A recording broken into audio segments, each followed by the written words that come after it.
કર્યું એટલે એણે અંદરથી ક્રિએટિવિટી બહાર આવી કે એમાં કોણ કોણ છે કુટુંબની અંદર, કુટુંબમાં કોણ કોણ હોય, માતા પિતા હોય, દાદા દાદી હોય, ભાઈ બહેન હોય, કાકા કાકી હોય. એ સિવાય એમાં ઘરના આજુબાજુનું વેધર પણ અમે ઉલ્લેખ કર્યો છે. વાદળો, પર્વત, અહીંયા જેવું ગ્રીનરી કર્યું છે. ખૂબ સરસ.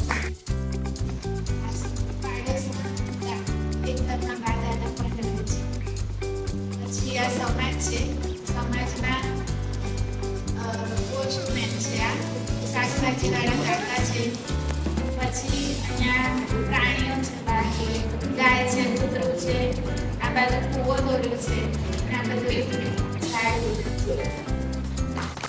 તમે હસવાની રીતે કહી પણ હકીકતમાં આ જ આપણે થીમને કરી એ વસ્તુનો ઉપયોગ કરીએ અને એમાંથી નવું ક્રિએશન કરીએ અને બાળકોને શીખવા મળે અને આપણને પણ શીખવા મળે કે વેસ્ટમાંથી બેસ્ટ આપણે કઈ રીતે બનાવવું. તો તમે જોઈ શકો છો કે ઝાડ અને છોડ અમારી થીમ હતી એ પ્રમાણે અહીંયા અમે છોડ દર્શાવ્યો છે. હવે છોડમાં આપણે સીધું શું કરીએ કે બાળકોને છોડ બતાવી દઈએ છીએ કે ચાર્ટમાં બતાવી દઈએ છીએ કે જો આને ડાળી કહેવાય, આને ફૂલ કહેવાય, આને પાંદડા કહેવાય, એમાં પાણી નાખવું પડે, એમાં આમ કરવું પડે. પણ અમે એકદમ કુદરતને સાથે રાખ્યું છે આમાં. જો તમે જોઈ શકો છો કે સૌથી પહેલા જે વૃક્ષ છે, છોડ છે એને ઉછેરવા માટે શેની જરૂર પડે તો કે જમીનની જરૂર પડે.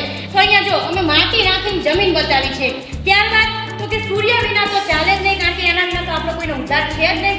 સૂર્યના કિરણો જ્યાં સુધી એના ઉપર ના પડે ત્યાં સુધી એનું ફલીકરણ થઈ શકે નહીં. તો તે માટે અમે સૂર્ય અહીંયા દર્શાવ્યો.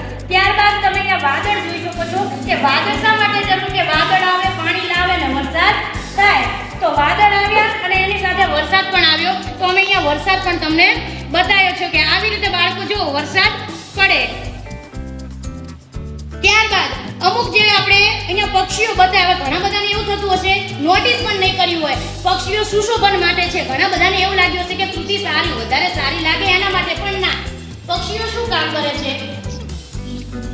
બીજ જે તમે એક જગ્યાએ જે ખાય છે પછી એ બીજી જગ્યાએ છોડે છે એટલે એ શું એ પણ વાવવાની પ્રક્રિયા તો થઈ ને બીજની. તો એના માટે મેં પક્ષીઓ બનાવ્યા. પછી છોડની પ્રક્રિયા શું, એની વૃદ્ધિ કઈ રીતે થાય? તો સૌ પહેલા આપણે બીજને વાવીએ છીએ, જમીનમાં નાખીએ છીએ. પછી ત્યારબાદ એ બીજ અંકુરિત થાય. શું થાય? અંકુરિત થાય, અંદર એના ફણગા ફૂટે. ત્યારબાદ અંકુરિત થયેલું બીજ કડી બને. કડી બને એટલે એના બીજના બે ફાડ થાય અને એમાં પર્ણો નીકળે. ત્યારબાદ એ છોડ બને, છોડનું સ્વરૂપ લે. ત્યારબાદ એની વૃદ્ધિ થાય અને એક સંપૂર્ણ છોડ બની જાય અને ફૂલનું પણ એમાં નિર્માણ થાય છે. તો આવી રીતે અમે છોડ વિશે બતાવ્યું છે. ત્યારબાદ ઝાડ.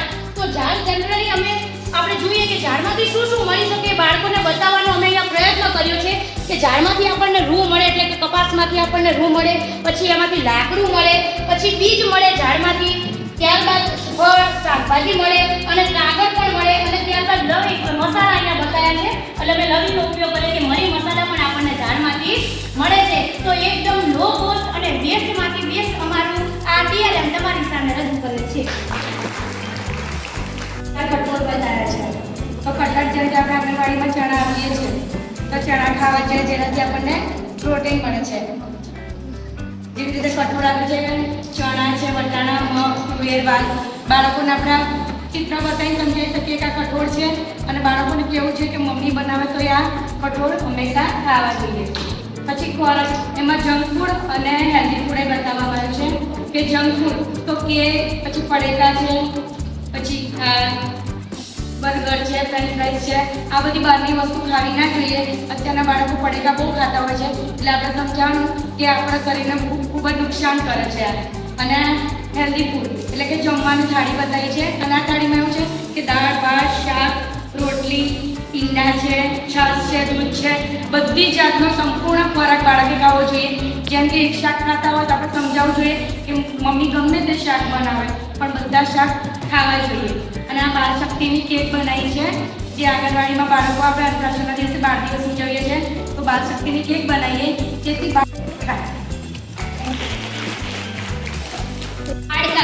ખાડકામ દ્વારા ફુલાવર બનાવે છે. તો ખાડકામની પ્રવૃત્તિ, ગોળીકામ એ બધી વિવિધ જાતની પ્રવૃત્તિઓ દ્વારા પણ બાળકો જોડે ટીએલએમ બનાવી શકાય છે.